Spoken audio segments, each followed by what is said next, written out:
복음으로 살아나고 복음으로 살아가다. 살아가는 교회 가족 여러분 반갑습니다. 바이블로그입니다. 어제 우리는 기쁨과 감격 속에서 부활주의를 보냈습니다. 예수님께서 사망 권세를 이기셨습니다. 예수님께서 부활하셨습니다. 감사한 마음으로 찬양하고 예배했죠. 그런데 부활절 다음 날인 오늘, 주일에 그 뜨거웠던 감격이 무색하게 월요일 아침이 되자마자 불안감이 밀려오진 않으시나요? 사실 부활의 첫 증인들이었던 제자들의 모습도 우리가 크게 다르지 않았습니다. 오늘 본문을 보면 예수님이 부활하신 바로 그날 저녁인데도 제자들은 기쁨 가운데 담대히 서 있지 못해요. 유대인들이 두려워서 문을 닫고 숨어 있습니다. 예수님은 죽음을 이기고 살아나셨는데 제자들은 여전히 두려움에 갇혀 있었던 것입니다. 그런데 바로 그 굳게 닫힌 방 안으로 부활의 주님께서 찾아오십니다. 과연 그 방 안에서 무슨 일이 벌어졌을까요? 오늘 우리가 함께 살펴볼 본문은 요한복음 20장 19절부터 31절까지의 말씀입니다. 두려움과 침묵이 가득한 그 자리 한가운데 예수님께서 서십니다. 그리고 제자들에게 가장 먼저 하신 말씀은 책망이 아니었어요. 너희에게 평화가 있기를. 제자들은 예수님이 잡히시던 밤에 도망쳤습니다. 그리고 여전히 두려움에 사로잡혀 숨어 있어요. 사실 주님께서 꾸짖으셔도 할 말이 없는 그런 상황입니다. 그런데 부활하신 예수님께서는 그들에게 먼저 평화를 선언하세요. 그리고 예수님은 손과 옆구리를 보여주십니다. 이 상처는 부활하신 이분이 십자가에 달리셨던 바로 그 예수님이심을 보여주는 증거였죠. 제자들은 그 상처를 보고 나서야 비로소 주를 기뻐합니다. 부활은 십자가에 못 박히셨던 예수님께서 진짜 살아나셨다는 실제 사건이었던 것입니다. 이어서 예수님은 다시 한번 제자들에게 평화가 있기를 바라신 후에 아버지께서 예수님을 보내신 것 같이 예수님께서 제자들을 보내신다고 말씀하세요. 부활의 주님이 주시는 평화는요, 제자들을 다시 세상으로 보내시는 그런 사명의 평화였습니다. 그리고 예수님은 그들을 향해서 숨을 내쉬면서 성령을 받으라고 말씀하세요. 앞으로 제자들이 자기의 힘이 아니라 주님께서 주시는 성령의 도우심으로 사명을 감당하게 될 것을 보여주고 있습니다. 그런데 첫 번째 만남의 자리에 도마는 함께 있지 않았어요. 다른 제자들이 주님을 보았다고 전했지만 도마는 쉽게 믿지 못합니다. 예수님의 손의 못자국과 옆구리를 직접 확인하지 않고서는 믿지 않겠다고 말하죠. 여들의 뒤 예수님께서 다시 제자들이 모인 자리로 오십니다. 이번에도 문은 닫혀 있었지만 주님은 그들 가운데 서서 평화를 선언하세요.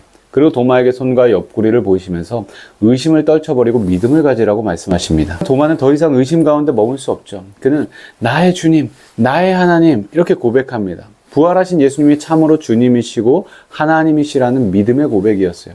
그리고 예수님은 말씀하십니다. 너는 나를 보았기 때문에 믿니? 나를 보지 않고도 믿는 사람은 복이 있다. 요한은 바로 이 믿음을 위해서 이 복음서를 기록했다고 말합니다.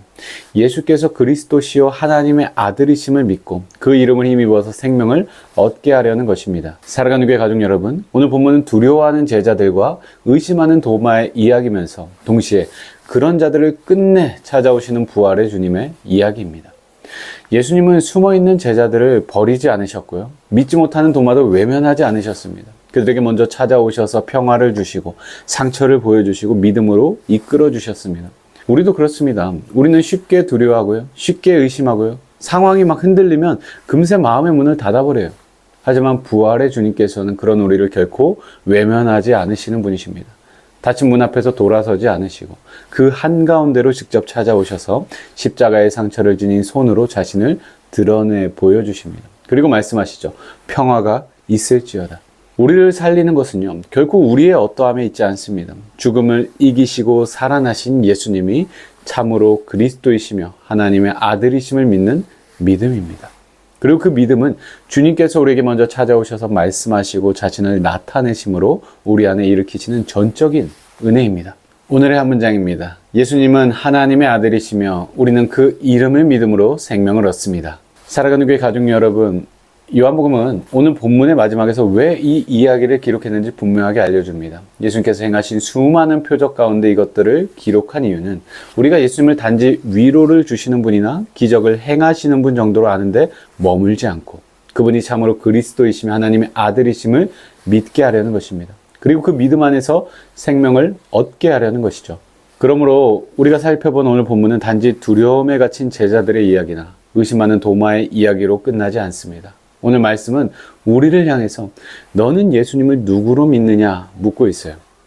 닫힌 문을 통과해서 찾아오신 분, 십자가의 상처를 지닌 채 평화를 선포하신 분, 그 그 도마의 의심 앞에서도 자신을 나타내신 분이 바로 하나님의 아들 예수 그리스도이십니다. 그리고 우리가 사는 유일한 길은 그 예수님을 믿는 데 있습니다. 월요병 때문에 힘드시죠? 눈에 보이는 현실이 여전히 답답하고 두려움이 있습니까? 예수님이 누구신지를 다시 붙들어 봅시다. 내 형편보다 살아계신 주님의 신실하심에 더 집중해 봅시다. 예수님은 하나님의 아들이시며 믿는 자는 그 이름으로 생명을 얻는다는 것.